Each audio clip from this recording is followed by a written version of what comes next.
just because we are all under quarantine with the Chinese virus doesn't mean that there isn't any news coming out of the East Tennessee State basketball camp. And I'm going to tell you all there is to tell you about it. Hey, I'm Marky Billson. Of course, you've usually got recruiting news, and ETSU has brought in a few transfers and such. We'll get to that in a minute. But without the NCAA tournament, there was a feeling of, incomplete. This season wasn't complete for ETSU. And basically, it wasn't complete for Gonzaga or any team that felt like they were going to make the NCAA tournament or perhaps won their conference tournament. I would submit to you that I think, with the possible exception of Gonzaga, who were, ranked number one for a period of time, number one in the NET rankings, and also won their conference tournament, perhaps no team accomplished more this past college basketball season than ETSU, winning a school record 30 games in their Southern Conference tournament, as well as defeating LSU along the way. A very, one of the great seasons of ETSU basketball. I hesitate to say it was their best ever team.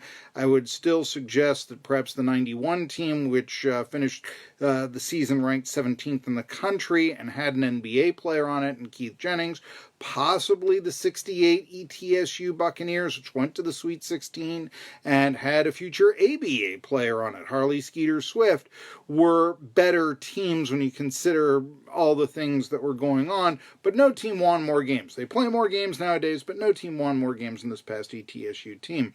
But let's not forget the feeling of incomplete. No post-Southern Conference tournament for the Buccaneers. And to that end, there has been the basketball tournament. Now, I don't know if you're aware of what the basketball tournament is, but it is a tournament run much like the NCAA tournament, in which 64 teams are comprised of recent alums of various college basketball programs, or shall we say, yes, programs meaning more than one. And Dylan Reppert, the former center for ETSU, he's the general manager of a team. He's hired Brian Forbes, the nephew of Steve Forbes, the ETSU head coach, who's been coaching at a small college in the Great Plains this past year, and Chris Forbes, who is an assistant coach at ETSU this past season, as well as the coach's son. He's picked those two up to coach his team, which is comprised of 4 former ETSU stars.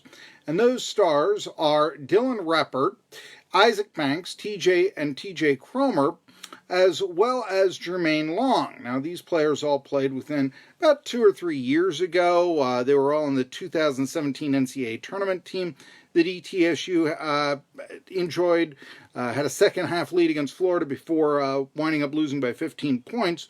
But this team is unique in that it also is taking in some all-stars throughout the Southern Conference, most notably Carlos Dotson, who was a great center this past year for Western Carolina, who had a nice season that nobody really saw coming.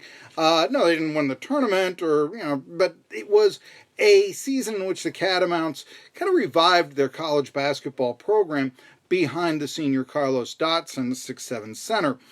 And also some UT Chattanooga players in McKindy London, the 6'10" power forward. He's going to be on this Southern Smokies team.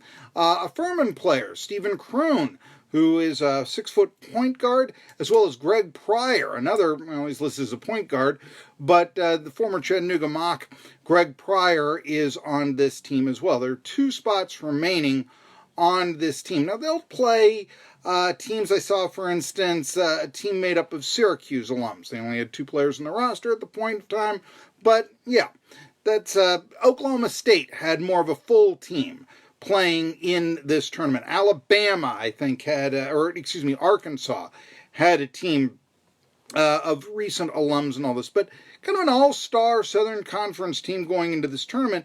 And the deal is the winner gets $2 million. Now, the other 63 teams don't get anything, but the winner gets $2 million, and it's spread out among the players who right now they've got slotted to make as much as $100,000. The executives and coaches on the team, as well as fans. You can sign up and try to get part of the pie of the team that you think is going to win, part of that pie of $2 million. Very intriguing, very interesting. And as a result, I wonder, could this not be something of a substitute for the NCAA tournament for ETSU? Remember Steve Forbes, he wanted the extra year for his seniors to play so that they could go to the NCAA tournament next year, assuming the coronavirus is not still quarantining us all by that time. But even so, that was never going to happen. There's too many problems with the, the winning teams get in, but what happens to the losing teams? The rich get richer. How do you handle scholarships? It's already a kettle of fish. They're allowing the baseball teams and the spring sports to have their seniors come back, and that is even working out. Wisconsin is even saying, thanks, but no thanks. We're not letting our baseball players return. It was nice knowing you. It's just a lot of red tape, and it would have been even more if the basketball players were allowed to return. But what if the recently graduated seniors of ETSU could play in this tournament and take home $100,000 if they win it? In a lot of ways, I think that would be even more rewarding for them than winning the NCAA tournament. Hey, $100,000? You tell me. Excuse me. You're in Tennessee right there. We're about ready to get to allergy season. But nevertheless, this is a situation where I would suggest that Dylan Reppert call up, and he wants a real, team that can bang the board, see what Jerome Rodriguez is doing around in August. Or if he needs another guard, what about Trey Boyd? Or if he wants some size in the paint, to go with a 6'7" center, how about the 7-footer Lucas Gasson or even Isaiah Tisdale? This could be the NCAA tournament with a greater reward for the seniors who were supposed to go to the NCAA tournament, but they did not. So look at that. Look at the basketball tournament. That could be, by the way, there will be games on ESPN3, on ESPN. It's been around for a while, not with a lot of fanfare, but, if this is our reintroduction to basketball, might be something kind of big. Now, the second thing that I want to talk about are the recent recruits that have come to East Tennessee State, and they've gotten a lot of headlines. The one that I am excited about is Ty Brewer, who is the leading scorer at Southeast Louisiana. A lot of Southeast Louisiana ties over the years. Carl Torbush was a Southeast Louisiana graduate before he coached the football team at ETSU. Let's see here, Frank Pergo-Lizzie went from being East Tennessee State's athletic director to becoming Southeast Louisiana's athletic director, where he revived the football program, hired Hal Mumme and the recently departed Woody Woodenhofer, as a matter of fact, to be his coaches. And the Lions had some initial success and all that. So there's been a Southeast Louisiana ETSU tie, so to speak, for some time. Regardless, Ty Brewer, who averaged 15 points a game for the Lions last year, is transferring to ETSU. This means that he will be playing forward either this year or the next. They haven't determined when he's going to be eligible, with Ladarius Brewer, his brother, who transferred in from Southeast Missouri State. And that Brewer, Ladarius Brewer, averaged more than a dozen points a game for the Bears of Southeast Missouri State. So you've got a couple of big scorers coming into ETSU that could make an impact, if not in 2021, then certainly 21-22, when the guard Ladarius Brewer will be a senior and Ty Brewer will be a junior. Something to look to. Also coming in, of course, the high school recruit Paul Smith out of DeMatha Catholic should be an interesting player to watch along the boards. But a couple of transfers, and of course Steve Forbes is real big on transfers, but a couple of transfers coming in, and I'm not sure that they really should be all that much excitement. In fact, I look at these players and I wonder, is that all there is? The first one, coming out of Northern Kentucky, is Silas Adhecki. Now, this is a guy who started 28 games. He's 6'8". He's listed as a guard, 6'8". That's kind of. But wait a minute, only 3.6 points a game.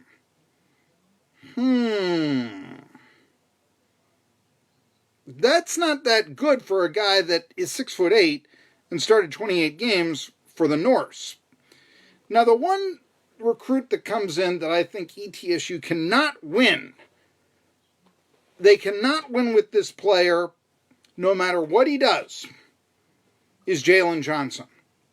Transfer coming up from Tennessee, where he really didn't do anything last year. He averaged 15 minutes a game, and just a pedestrian amount of points, 3-something, Really, this is a guy who didn't score against Chattanooga. His production against LSU was minimal. I mention LSU, of course, because ETSU beat LSU and Tennessee lost to them. And then finally, although at the end of the season when Tennessee was able to defeat Kentucky, big come-from-behind victory, Jalen Johnson did score 6 points. He drained a couple of threes early on in the game when really Kentucky had a big lead and, probably had let up just a little bit. Anyway, that was his entire, production of the game. When Tennessee came back in the second half, Johnson was nowhere to be found. So it's a marginal player. They're trying to tell us that, he's perhaps the seventh man for Tennessee last year. But remember, the Vols were only 17-14. They weren't as good as the Buccaneers were last year. And remember who told you that that was going to happen. All right. Now, Jalen Johnson comes in, but, like I said, he can't win for trying. Or should I say ETSU can't win for trying with him on the team. If he's a bust, he's a bust. Okay, you don't win that way. If he continues to play along. If he gets instant eligibility, I don't see where he's going to play right now with Bo Hodges in his senior year, who is going to be a contender for the Southern Conference Player of the Year, no question, or, for that matter, Ladarius Brewer, and, Patrick Good. I know that Good is going to graduate, but he still has 1 year of eligibility left, and certainly Davian Williamson. Where does he play among those 4 guards? 3 if Good decides to get on with his life's work, as Chuck Noll used to say. But I kind of think that Good, and I get the feeling that Good would return for his senior year. I mean, I haven't talked to him, but, he is a new father, so he may have to go on and start earning money, don't get me wrong, but nevertheless. Johnson, how's he going to crack that if he gets the eligibility right away? If he doesn't, maybe he does have a better chance to play in 21-22. But again, it comes down to, oh, look, this player who couldn't make it at Tennessee now is starting at ETSU.